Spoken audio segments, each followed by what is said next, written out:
It's raining. There he goes. Madman. No waterproofs.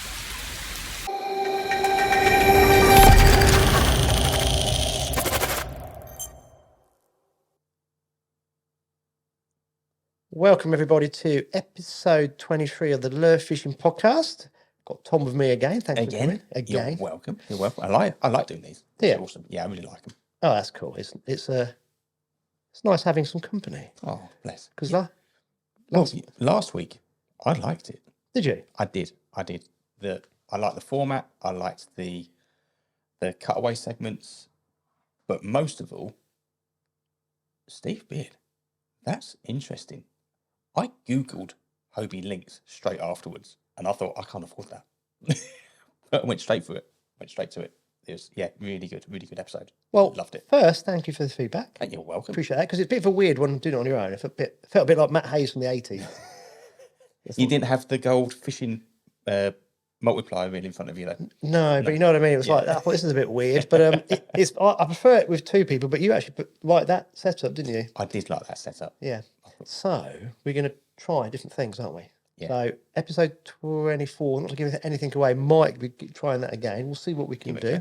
Yeah, but no, I appreciate your feedback and thanks. Yeah, Steve Beard's a nice bloke. He came across so well, so knowledgeable. Had no idea that Hobie was Mr. Hobart, or Hobart was his first name, and therefore Hobie. So it was all these things that you just go, I didn't know any of that, and it was all sailing boats first, before kayaks. Whereas you just think Hobie kayak. Yeah, really interesting. Oh, cool. Thanks for that. I think that's part of the essence of doing any podcast, whether it be angling related or not, isn't it? To get different people on, and some people will find it boring. Lots of people will find it interesting, and it's good. Some people try and spend a lot of money off it. yeah. No, he's a great guy. I've only got to know him recently, and he always got time for you. Yeah. So it came across so well. Yeah, that's really cool. Okay, right. So I've now gone to that camera. I didn't mean to press that button. I'm going to go back over here. We're going to try something different. Yeah.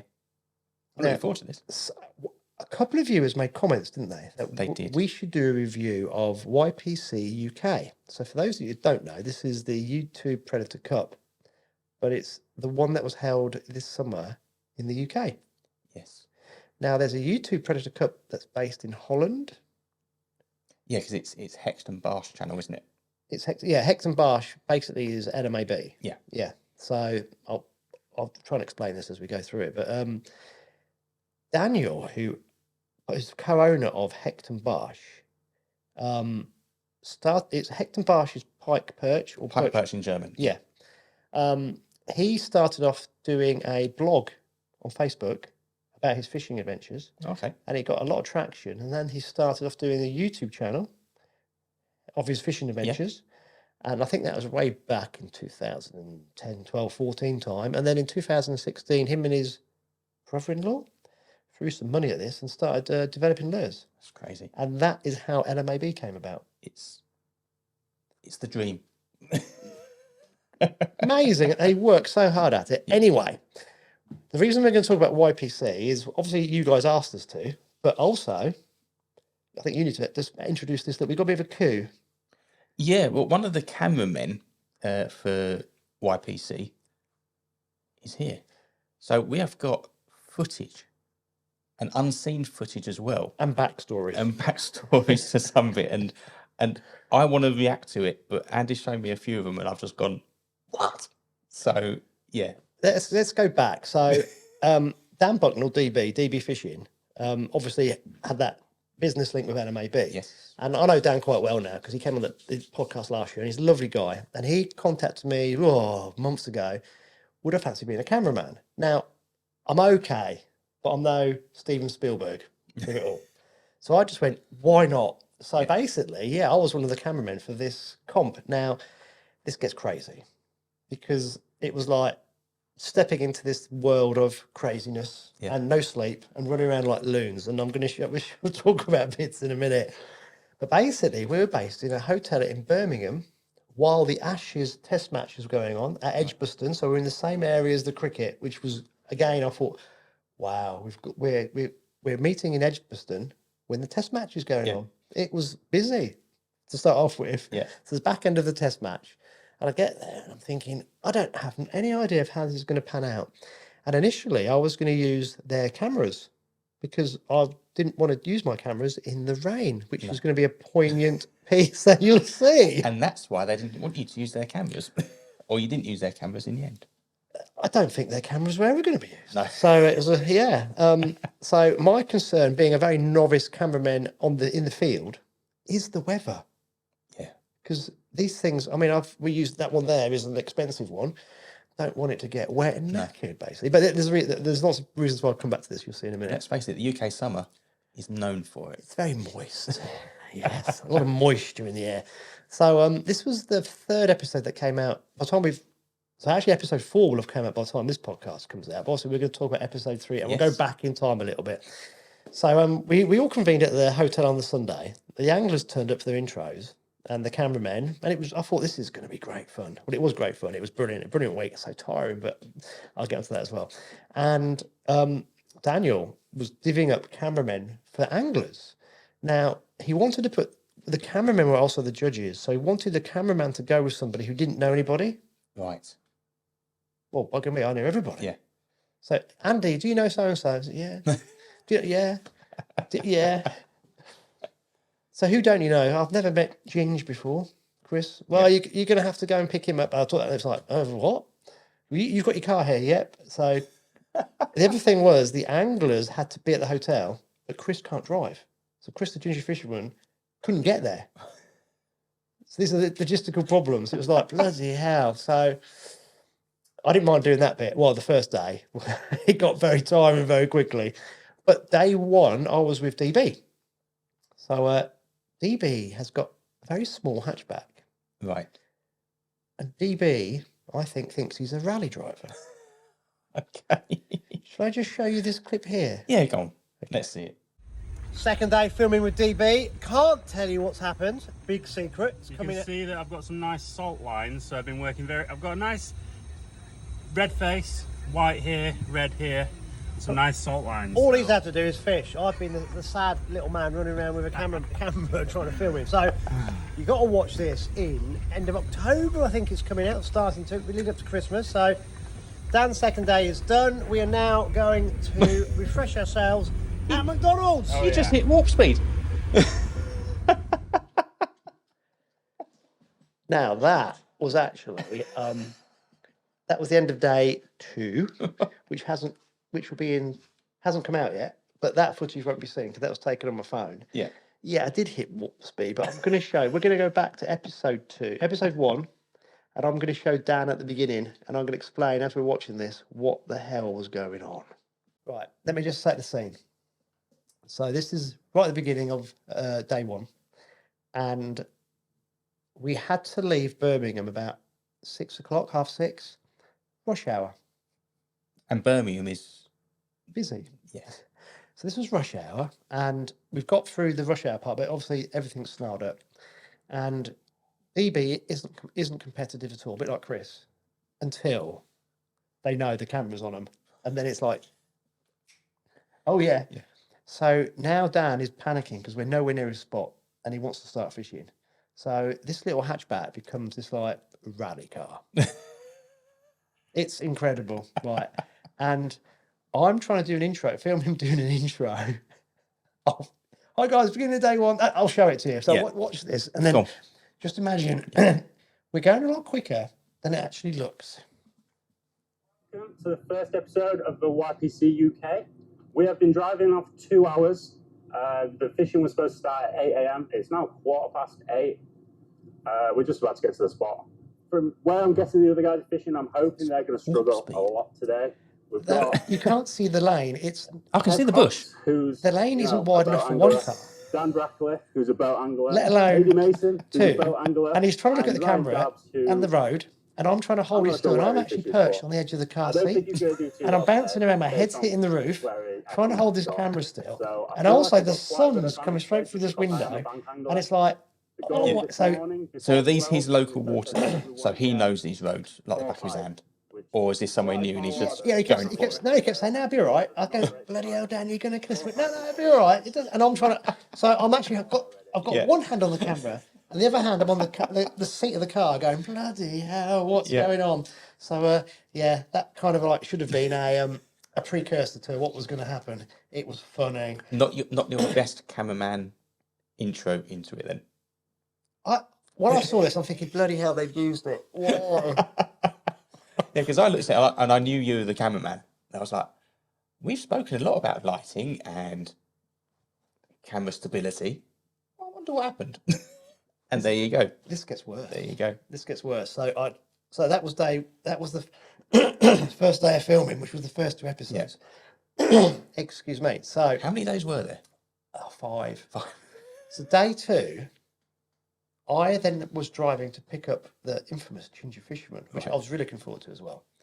So again, bloody Birmingham rush hour, and it's the heavens are started to open, and so you've got to go from here from Birmingham to Birmingham to then go from Birmingham to. No, we stayed in Birmingham. Oh, you stayed there. Yeah, we stayed there a week. So we're driving every day from Birmingham. Birmingham's our base.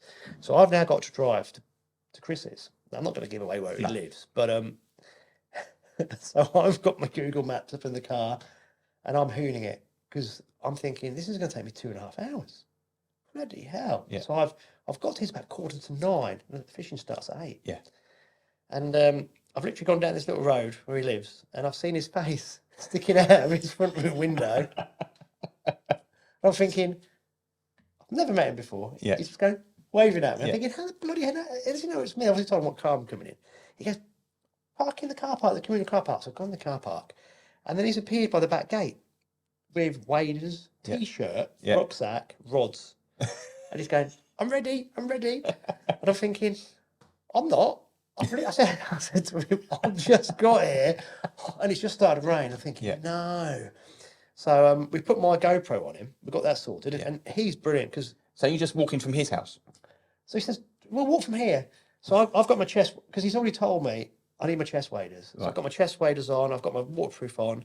I've got my GoPro on him. Got the battery pack on him as well. Trying to make things as... moisture proof as possible, no chance, right? And it's still not really raining, it's just drizzling at this point.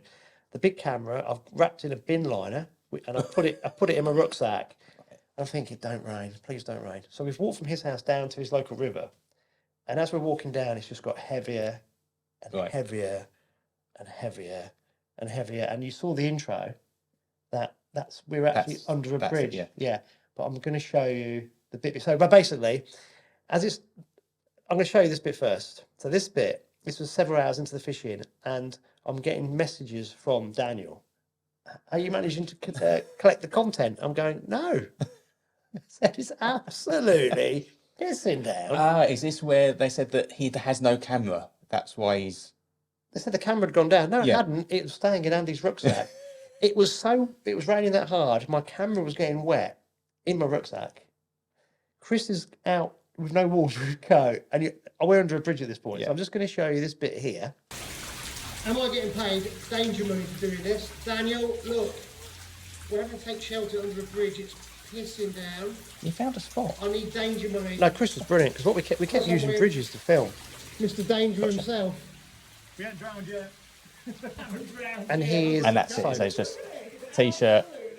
At least it was a summer. At least it was summer. Honestly, I don't know how he didn't get... Well, you can get hypothermic in the summer, can't you? You can, but as a good sergeant would always say, your skin's waterproof. Suck it up, buttercup. So that was about 3 hours in, and I'm trying to explain to base that I can't get the big camera out because the mic. The mic's not going to last. It's just going to get soaked and just get wet and ruined. Yeah. Well, they were going to use a bin liner. I said, I am using a bin liner. I said, the bin liner's around the back camera, which is staying in my rucksack. No, so they were trying to tell me to cut a hole in the bin liner and tape it around the lens and put your head in the bin liner and film. Oh, cool. And that is actually how they do it. Yeah. Like in Holland. And they were actually telling me afterwards that different supermarkets sell different levels of bin liner, that they actually have worked this out, and they buy different bags. One of the cameramen who was using the bin liner, right, his monitor then died. No shit, Sherlock. No. Because they're not all made that moisture inside. Rain. Anyway, so that was that was absolutely mental. So there's a bit that we're going to look at now when they actually say, Chris's main camera went down. No. It's Andy's rucksack. And Andy wasn't getting it out. But we used the GoPro. Yeah. And I think because I was so resilient saying, I'm not getting it out of the bag, they used a certain music track to it. And I'm going to play a bit because I think that was kind of Mickey take out, not out of Chris, out of me, because I was just flatly refusing to get the camera out of the bag until it stopped raining. Okay. So let's have a look. We'll have a look at it now. Because his main camera was down due to the heavy rain, you now get some first-person action. We don't give a fuck, give a fuck, give a fuck. Did you not happen to give a... No, that camera was not coming out of my bag. So we just used the GoPro for all this bits. Oh, brilliant. Yeah. Now, this section here, right? He was telling me that this is where he catches the big perch. So he caught a chub. He was convinced it was a perch when he first hooked it. He's going, that's strange. They're never normally there. Then he hooked another one.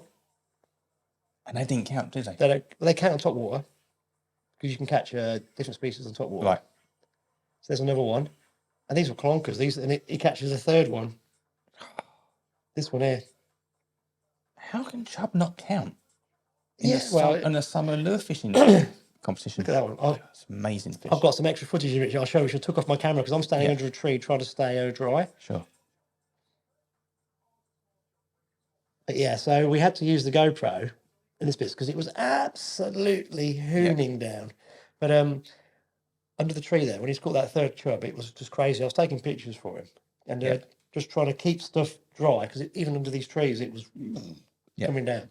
And a bit of unseen footage. Would you like to see that, chub? Let's do it. Let's do it. Yeah. Okay. You can see how hard it was raining. Yeah. And he had literally those 3 and 3 casts. Look at it. Wow. Yeah. Wow. So, they're right. The main camera wasn't down. It was up. It was up, but it was... Packed away. It was still getting wet, but my phone did come out once. Yeah. But look at the rain. It was horrendous. Yeah. Absolutely horrendous. But there's a funny tale that at the beginning, so I picked Chris up. We've walked down to the river. I didn't finish this off when I was talking to you about it. And he was mega excited, right? And he's so experienced this. I said, how are we going to do this? He went, don't worry, we'll use the bridges. So the first bit of footage... It's not his first rodeo, is it? It's not his first rodeo. So when he caught that nice perch, I was actually under a bridge and he was wading out. You would have seen his first fish he caught. But right at the beginning when he's explaining himself, I don't know why they use this footage is awful. And you've got to imagine, right? Let me show you this on the YouTube. Yeah. Okay, so you have to imagine the scene. Got there. It's probably taken me 2.5 hours. It was horrendous traffic. Chris is ready to go. I'm rushing around to get him rigged up with the GoPro. I've got my chesties on. We've legged it down to the river. This is the first spot. We're under a bridge, and he knows there's these perch there. Yeah. And I'm still trying to get. So I've got the big camera at the bag, and what we've done, we've got the mic on him to start off with because the heavens haven't opened. They're just about to. Right. So I've literally got the GoPro on him and mic'd him up, and I've picked the camera up and haven't looked at the settings. All the exposure's wrong. Yeah. The light's wrong. Everything's wrong. But he started to catch. He's off the mark. It's like panic. So the first bit you see was on the GoPro because I'm still messing about trying to set the camera. I'm literally at the side. There I am. I've now pulled the camera out of my bag and I haven't got it. I've not even got it ready. So he's talking to me and I've just hit record thinking, Jesus, what is... Yeah. And so it was horrendous. I'm thinking, this is really pants. Really, really bad because it was such a rush. Yeah. I had to do everything so quickly. I didn't have a chance to set everything up. So that was literally the first 2 minutes. And then the heavens opened. So then we took the mic off him. Yeah. And we just decided to use the GoPro. And interestingly enough, the GoPro stopped working. It was that way. Really? Yeah, it just didn't like it. So this will come out after episode 4. Right. And I can talk about it now. So you guys would have seen this. That it was luck. So the GoPro stopped, just went kaput. I'm thinking, oh crap, have we got the footage? Has it corrupted? Don't know. Because you don't know. And because it stopped raining, I could get the big camera out. And also, I got it out of the bag. And I said to look, it's soaking wet. So the camera actually dried out a bit by using it. Really? But there's a section you'll see, and they used it in the intro, of when Chris caught 103 centimetre pike, that tail walked. But I've got to tell you the story. So we've got to this section, and he knows this river like the back of his hand. And he goes, Andy, he goes, I normally find a pike or two down here. And he's gone down to the water's edge. He's gone, there's one. So he's run back up to the top. He goes, focus there. So I focused on this area where he said, the pike's there. I'll chuck this lure over its head and it will come out and it will smash it. By now, he's told me this so many times and I've seen it, I totally believe it. Yeah. So it's like, okay, you will. And he's got my mic on, my remote mic, and that nice camera, I have headphones in. So even though he's 30 yards away, I can hear him. He's he's brilliant to film. He's talking to me all the time. So he's giving me running commentary. So I'm up the bank. I focus on this area. I'm not focusing on him, just the area. So you'll see the footage. I don't know if because we're filming this before episode 4 comes out. So I'm not sure if they would have shown the cast before. Right. So the cast before he catches the 103 centimetre pike, he's chucked it at this pike that he's seen. The bait's hit the water. He's turned the handle twice on the reel. Bang. And this jack, about 4 or 5 pounds, hit this lure. Yeah. So I've then gone down the bank to film him.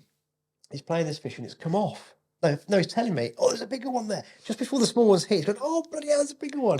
The small one's hit his lure, and now he's trying to pull it away from the big one. Yeah. And he's telling me on the headphones, on the mic, and I'm going, what? There's a bigger one. Yeah. So he's playing the smaller one, and he needs it at this point for the length, and it's come off. And I've looked at him, I said, bloody hell, mate, you needed that. And he went, oh, no, but don't worry, that bigger one might still be there. Cast out. I'll probably end up scaring it off. Are you ready? I've got a really strong feeling I'm going to scare it off, but we'll see. There's 2. I think there's 2. There we go. Oh, yes. There was 2 pike, and it's a smaller one. Oh, yes. Oh, there's one twice the size. Land it up here. I'm going to land it up here because there's one twice the size down there.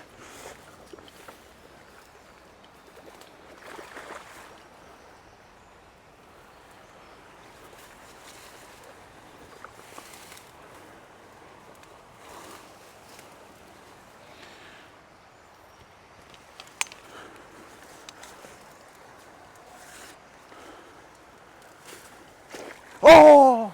Just throwing the hook. Never mind. This only could happen to you. That'd be me. The bigger one would have just shot off somewhere. So he's gone, I can still see it. And by now, I'm thinking, well, he is really good at this sight fishing. So I've gone back up the bank. I go, wait. So I focused on this bit of water. He goes, are you ready? I went, yeah. He's chucked 2 turns of the handle. Wallop! This thing's hit it. Got it. Yeah. So I've run down the bank. And as he's playing it and he's about to net it, this thing's torpedoed out the water. And it was only when I was watching it playback, right? We've netted it and I've gone, there's a dog. There's a dog in the water, literally just opposite him on a lead. Right. There's a dog walker, right? And what they've done, as Chris is in the water, they've let the dog go into the water. Now, I'm not sure if the dog was in the water before the pike took the lure. Yeah. I can't remember. But you'll see on clear as day on the footage, this pike's airborne with a dog behind it, looking at it, going like that. And I'm thinking, this could only happen with Chris. These strange things happen with him that are just really fun. Oh, brilliant. Whoa, there we go. There we go. Good fish, good fish.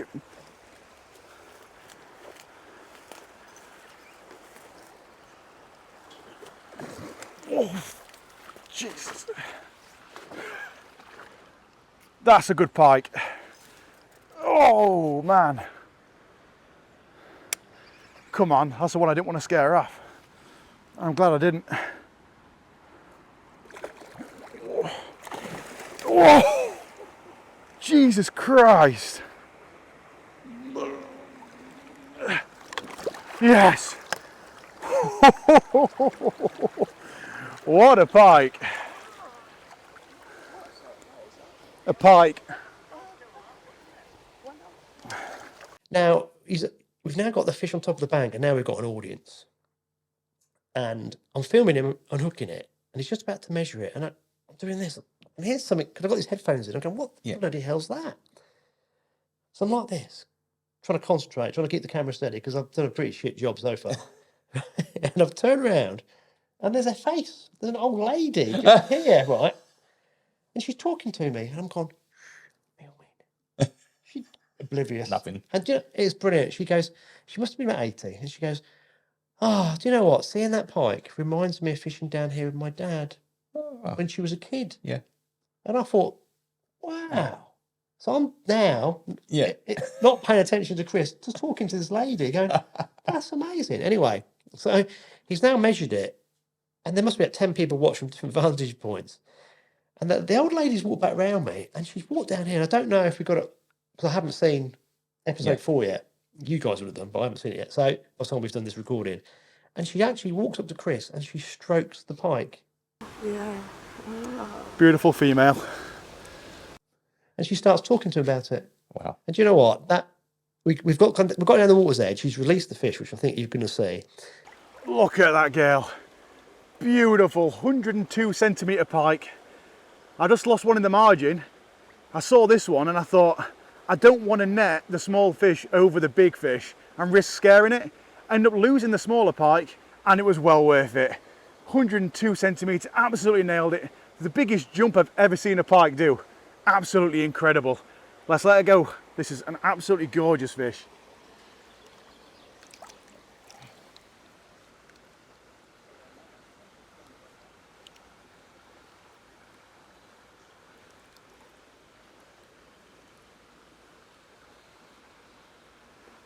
Real thick back on her.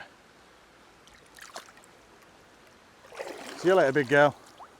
And then that was like a magical 5 minutes. And for me, that was like, it was the jack coming off, him telling me the bigger one's still there, this fish leap tail walking with the dog on the lead behind it, and then the old lady telling me it brought back all these memories. Wow. And I just thought, you know what, that's handling. Yeah. That is, yeah. So that's one of those memories that will stay with me forever. So that was absolutely brilliant. So yeah, a little bit of behind the scenes of doing this filming, but it was crazy. How do you feel? I'm going to throw this at you. So some of your footage you wouldn't have used. No. How do you feel about it on the I know you're there to do a job and everything else, but it must be difficult for you to watch something back with your footage that you're not happy with, because you do a lot of editing. You're into your editing. You are your color. What do you call it? Color grading. Color grading, everything else. You're so into it, and that's why everything you do is so crisp. Yeah. And then when you see the footage that you wouldn't use, how's that? I know. Can you say? Yeah, or, I'm going yeah? to. Cool. It's cringing. Yeah. And I hate watching these YPCs. Yeah. Because this is one of the discussions I had with the guys, with Daniel and the other guys who are the editors. The days were so busy, the driving, the coming back. We were then uploading our footage onto SSD cards for the guys to have and backing it up, Right. just in case there was a problem. And because I'm an inexperienced cameraman in the field, I can do a day, but doing 5 days on the bounce, it was tough work because well, it's all self-taught as well, isn't it? Self-taught, yeah. I wanted to sit there in the evening and check my footage, so I knew my camera settings were correct. I mean, that one with Chris under the bridge was a classic, and with DB in the car, it was crap. But I couldn't. We were rushing, and because it was just happened to be at that moment in time, and because the light values were changing in the shadows of the trees of the bridge, I wanted to do things with the camera, but you had no time. So what I wanted to do in the evenings was sit there for an hour or two and play with the camera and just get it better. Yeah. On the second day with Chris, because it was strange weather, it got really hot. Right. With DB, it got really hot as well. And on the second day, suddenly, as we're walking on the canal towpath, my eardrums got blasted out by the volume, and Chris's audio went through the roof on my headphones. Right. Absolutely, like, horrible for about 20 minutes. And I was panicking. I'm thinking, bloody hell, I'm filming him. I've got to change it. So I'm looking through my camera, changing the settings. Because you can't tell him to stop. You can't tell the fish to stop. No, you can't. It's competition. It's competition, yeah. So when I got back to the base, I'm talking to Eric, who's the main editor, and I said, Eric, this is crazy. What's going on? He said, Andy, it happens with your cameras because they get hot. The contacts expand in the camera, Right. and it changes your settings. That blew my mind because you can be as prepared as you want to, Yeah. but then suddenly, and I suppose with more expensive cameras, they do it less. I mean, that's still an expensive camera, but it's not anywhere top of the range. But you're thinking, and they went, and because I'm a bit perfect, they went, don't worry. They could see I was upset by it. They said, don't worry, we'll change it. I said, yeah, but I want to do a good job. So it kind of, I was really worried. I hate, and I was watching the episode 3 cringing. I was going, no. I must admit, because I haven't really watched YPC. I haven't really watched much of it. I've watched a bit of episode 3. But I think it was episode 1 with that footage with DB. And instantly, we spoke about this a lot, of why some YouTube channels you just turn off. And unfortunately, one of them is poor picture. So as soon as you see someone silhouetted, I'm already on the downward slope. Yeah. And then the other thing's audio, isn't it? So if the audio's no good, so fortunately the audio's good, but instantly I'm like that again. I don't know if I can watch this. If it's all going to be this changing, I've now got to squint. There's nothing worse than watching a film and everything's just dark, isn't it? Yeah. Like, what is that? Yeah, I'm exactly the same. So what was really weird with the audio as well, because DB, filming him, he's used to talking to a boom-mounted mic. And he's filming himself at a camera over there He'll somewhere. project his voice. Yeah. My Lavia mic was here. Well, you distort it. Yes. So you've got to bring it down. And this is where the post-editing skills. Now, I'm not blaming the guys post-editing. Can you imagine doing all this? Yeah. Bloody hell, massive job. Yeah. And we ended up filming in 1080 rather than 4K because obviously 4K slows down the speed of the processing of the computers. Yeah. And if they've got five cameras going, it's 5 different cameramen as well with different ideas on what the perfect setting is for their camera, and they've now got all these SD cards. You can understand why it's just that's okay. well, it's 50 frames per second, 1080, blah blah blah. So we had that was beforehand, which was okay. But it's not. I normally do 25 4K. Yeah. And try and get a crisper, and it's just like, okay, and it was just having to be reactive and quick, and using the drone. Yeah. Look at me. I'm normally like taking out the bag. Yeah. No, at the end of day 5, I'm running around with camera around my neck, drone always set up in my hand. Yeah. Because I use your phone as your monitor on it. It was just like, and actually I learned a lot. It was like, now when I use my drone, I'm so quick with it. Yeah. Because up we go. So it's like throw it and catch it. And... Yeah, I was literally, it was like, I'm not going to give it away, I think, because it wouldn't have come out, but we got some brilliant drone footage. Yeah. But it was just a case of, so from that perspective, just learned so much. But I'll tell you what, I noticed one piece with DB on the first, was it the second episode, first one? I looked at my footage looked really grainy. I'm thinking, why is this so grainy? And it wasn't colour corrected.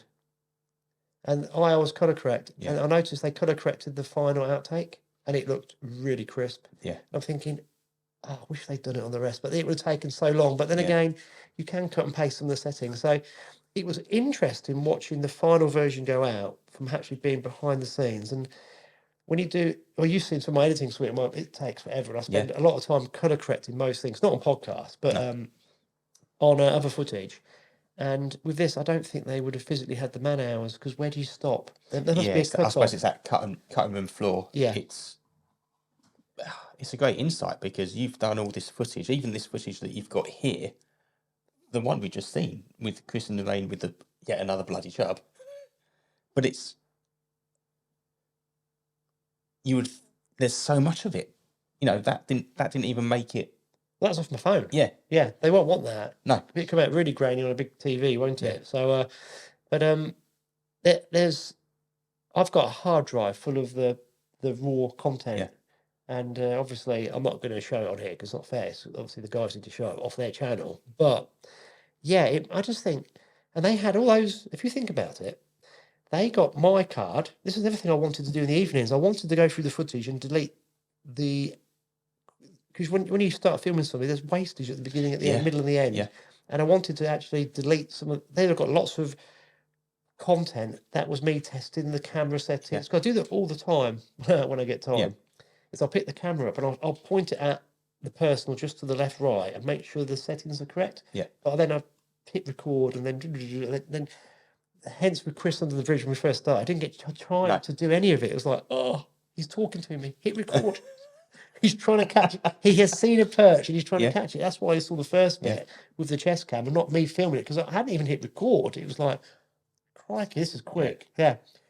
So can you imagine sitting there? It's hard enough doing. I find it really difficult to get my own GoPro footage. I went down there the other day. I got GoPro footage of me fishing and just took my camera and just trying to match it up. It takes a long time. Yeah. Can you imagine with 5 loads of footage, not from you, but from different people, so you don't know how they've done it. No. The editing must have taken so long, and hence I can understand why things weren't colour corrected, because they can't have done it. It would have taken, the man hours would have been massive. But it's one of those things as well. When you're doing something, and this is something that I struggled with for a lot of times, was if you took over a job from someone, because you do your job a certain way, to actually get, oh, I've got to go, can you just finish that off? And you're like, yeah, well, how far? What the hell have you done? Where's this? Where's that? Yeah. I put this here, and you spend like, as a mechanic, you spend like ages looking for the one bolt that this person has put in their place, where they know in their head that's where it always is. Whereas me, it's always there. And he's just like that. So I can't imagine editing that much from outside sources that you haven't all had the same training. You haven't been to the same sort of, this is the set way of doing it. So for actually watching what I've seen, they've done very well. They have done incredibly well. They were really nice guys. I'll do a couple of little anecdotes. So Eric was the main cameraman and editor, and I was hoping that in the evenings I'd get a chance to sit down with them with a beer or two and pick their brains about what they do, camera settings. No. Honestly, mate, we get home. So I think it was the end of day 2, and I've been to pick Chris up. I've driven back after I filmed him. You can imagine how tired I am. Bloody knackered. I think I got back about 9:30, as in to eat. Yeah. Because I then got to the hotel room, made sure the footage was uploaded, and then by the time I got to the pub across the road, it was about 9:30, and I was like this. And to be fair, Kev Cox, who else was there? Dan Brackley. I think George was there. 3 or 4 of them waited for me because they knew. Nice, that I was really struggling. Yeah. I was absolutely knackered. And Andy, how you going to eat? Yeah. Yeah. Right, we've kept the bar. They kept the restaurant. Oh, brilliant, yeah. Oh, great! I'll have anything, burger and chips. I was like, Yeah. I was zombified. That was day 2. We had 3 more days to go.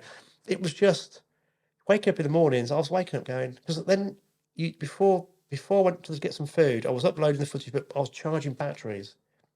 I was making sure that all the prep for the next all the day. prep was done before I even went out to get something to eat. Oh, you got to do your kit first before you sort yourself out. Yeah, because then you can relax. Yeah. So then the batteries can charge as you're sleeping. So you wake up in the morning. Well, actually, what I was doing, the batteries were charging real quick. I was then packing my bag before I went to sleep. So when I woke up, it was literally in the shower. Wake up, downstairs, pick your stuff up downstairs. But a couple of things. So Sebastian was one of the cameramen, and he turned up. I wish I had one in the end. Hat brollies. Oh, I think we saw something with saw that. the edge, Yeah. Wasn't he with Tom? Tom Knight. Tom Knight, yeah. So he's got this massive hat brolly, and so he's filming underneath it, and there's stuff taking the piss out of him, going, "You're not wearing that." He goes, "Oh, you watch." So that, I wish I had a hat brolly. And then Eric turned up with his rig. So him and I can't remember the guy's name. I'll think of it in a minute. They both had rigs. And Eric Sebastian did as well. Proper rigs on their cameras, but holding they get a handheld. And I'm thinking, Christ, what have they got there? Eric had one that he'd made bespoke, and it goes on his shoulders. And he goes, yeah, halfway through the day, I'm Steady, yeah. And you're thinking, oh, these guys are good. Yeah. They've done this before. It's not their first rodeo. Yeah, they're not their first rodeo. So, it's a different skill set from just going out for a few hours filming than actually doing 5 days on the bounce. It's like a bit of a war of attrition. Yeah. And you got to be quite relaxed with it, because lots of things go wrong. As in, things malfunction, and the weather, obviously. And no, but it was, I thoroughly enjoyed it. And would I do it again? No. But you've done it. So you can say no. No, I'd love to be a Yeah, competitor. you'd love to be on the other side of the camera. And that after day 2, I'm thinking, oh, I wish I'd love to be a competitor. Yeah. Because this filming lark's pissing me Yeah. off now. It's all right, but and also because I'm a bit, I like to try and do things the best I can within my field of expertise. Yes. So camera work and all this, I'm a novice, so I try and do the best I can do. But I know I need loads. I've got loads to learn, and that's what's frustrating me about it. Well, it was LMAB when they were looking for their next YouTube guys, their competition, wasn't it? They actually said part of the competition was a course. I'm sure that's what they did. They actually took people over to Germany, and they were going to do a videography course with their new YouTuber.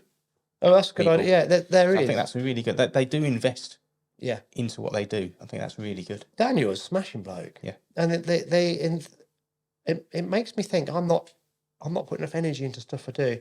They kind of cram 36 hours into 24-hour days. Yeah. Well, they're crazy entrepreneurs, aren't they?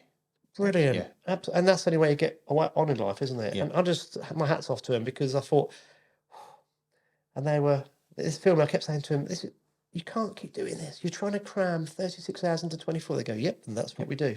Yeah. And it didn't matter what I said. I could just That's the carry on thing. regardless. That's brilliant. So Yeah. I didn't drive to Chris's anymore. DV drove me, which you won't see on the footage. Well, at least he got there quick. Dan must have been, he must have been absolutely shattered as well, bless Yeah. him. He said, no, I'll drive you. So it was different days. So it was alternate days. Yeah, yeah. Oh, wow, okay. And otherwise, I would have died. Or I was know he those just trying to find the spots? Was he looking for ginger fisherman fishing spots? That's what it was. He was sussing them out. No, I'll tell you what. DB is Chris Bartle is a brilliant guy. DB, I loved them both. Yeah. I had such a lovely time with them both, Oh, and brilliant. they are really, really genuine guys. Yeah, And it shows in their channels. It does show in their channels, Yeah. doesn't it? And the popularity of their channels as well. It shows. I'll tell you what I didn't realise as well is how good Chris is at sight fishing. Bloody hell. Yeah, you watch a few of his videos, and it's like, okay, there we go. Even his fishing for pike, he's not a chuck it and retrieve guy. He's a chuck it and he's watching the pike's reaction. He understands. He understands the fish in his rivers Yeah. and canals. He's a very good angler. Yeah. And it's more his perch knowledge of how he was explaining to me about how he gets different fish to react and Yeah. other things. But I'm going to tell you that in the pub Okay. because some things need to stay a secret. Yes. I thought that's really good. That's actually a behind the scenes. A behind the scenes. A coup or scoop. YPC. Yeah. Brilliant. Obviously I know too much and I can't say much more about the whole thing, but you've got to watch it. It was a really good event and I hope they do it next year and I hope I'm competing. Yeah. And I'm not going to be, if they ask me to do it, I would come down and support, but I can't do that again. It would kill me. And also, I feel there's better cameramen out there. I think I did an okay job, but I'm a bit embarrassed about some of the footage. I go, oh God. But I think most people wouldn't notice. No, not unless you tell them. Well, Just watching it. Yeah, but you do. You pick up things. Yeah, exactly. It's like a bit cringy. Cool. Right. This is where we have a leap of faith because Bradley has got us a piece, and we should have introduced him earlier. We've Yes. spoken. Now, Mr. Coppolo may have a piece, but he is indisposed, and he may. He is uber busy right now. Yeah, he He's crams super 48 hours into Yeah. 24 hours. So we're going to go to Bradley. Right, today we have one of my absolute favourite perch baits, the Mollix Freaky Flex. Now for me, this bridge is perfect sort of all-rounder size where it's not too big for your small 20 to 30 odd centimetre perch like your wasps and your senior wasps, and it's not too small to get ignored by your bigger perch either. It's got two little like ball appendages on the tentacles that wave around in the water, cause a lot of movement. You've got your claws on the side, extra bits. There's a nice rib section on the back that, let's see if we can focus. Rib section on the back that moves a lot of water. And of course, it's in the Mollix formula of TPE. Super stretchy, super durable, even the little super stretchy, super durable. last forever. It's like, well, until you snag them and lose them. But yeah, it's got that Moloch scent on him as well. It's like, it's probably one of the best pre-scented baits I've got for anyone who believes scent makes a difference. It's already on there. It's like a size 2 or a size 1 hook on that on a nice Texas rig. Or a Cheb if you're so inclined. And yeah, stand perfectly up on the bottom, wave about. Get you some absolute giants. Check them out. Right, Bradley, that was great. Do you know what? Bradley's brilliant because he just sends me these clips. Yeah. And they're done, very precise, and it's like, oh, this is great because it makes this kind of magazine approach. So we may have a piece from Charlie, Or we may have some tumbleweed. So if it's tumbleweed, we know he's really busy. Yeah. If it's going straight to a clip from Charlie, he's done a fantastic There we job. go. And 3, 2, 1. Okay, right. You always hear them say there is no magic bait. I'm here to tell you that that's not true. In a way. I have a particular bait that I have so much confidence in that it does feel like it's magical. And I have had days where it will categorically outfish everything else in my box. And I've had days where I've had the opportunity to test it against other similar baits in a similar colour, similar shape, similar action, and it just outfishes them. Whether that's down to the bait itself or down to me and how I'm fishing it and the confidence I'm fishing it with, who's to say? But anyway, if you followed anything of me and my fishing over the last few years, you'll know what this bait is, and it is the humble Kitech Swing Impact Fat. Now, I fell in love with this fishing for zander on canals. It was one of my absolute favourite baits. The reason I love it so much for that is how slow you could fish it. Most shad baits, you need to put either quite a large jig head on or fish it relatively quickly just to get the tail working and get it moving. With this, you could really, really creep it and still get enough kick in the tail to incite a bite. Now, my love affair started with that, and that was always with one particular bait and in a particular size. It was a 2.8 inch and it was in black, and it was absolutely deadly. I had so much confidence in that bait that even when I knew for sure everyone was struggling and it was difficult, in my mind I was convinced that I could catch a fish when no one else could. Purely down to the confidence in that bait. Not in the confidence in my own angle and ability, it was down to that bait. Now, over the years, obviously, I've now sampled pretty much everything that this bait has to offer. Everything from the 2.8 inch, this one is in a chartreuse. I've got this orange and red version. I'm absolutely useless at remembering the names of the colours, but that one. And over the years, I've tried all different sizes. The 3.3 inch was brilliant for jacks and for bigger perch and for zander as well. And more recently, I've started using some of the bigger ones. So I've got I think this is the 5.8 inch, which if you've watched my recent video, I actually caught a catfish on this exact lure. It's great for pike, great for bigger resi zander, and obviously great for catfish. Another one I've added to my arsenal recently is the Giant. This is 7.8 inch, great for pike fishing. It's a totally different profile to most of the other large shads I use. I know a few guys that use these for bass as well, so saltwater bass, just as deadly for them as it is for pike, I imagine. And I think this is called bluegill flash, this colour. I could be totally wrong. But it's a great sort of bait fish imitation with the blue-black glitter on the top and then this lighter colour on the bottom.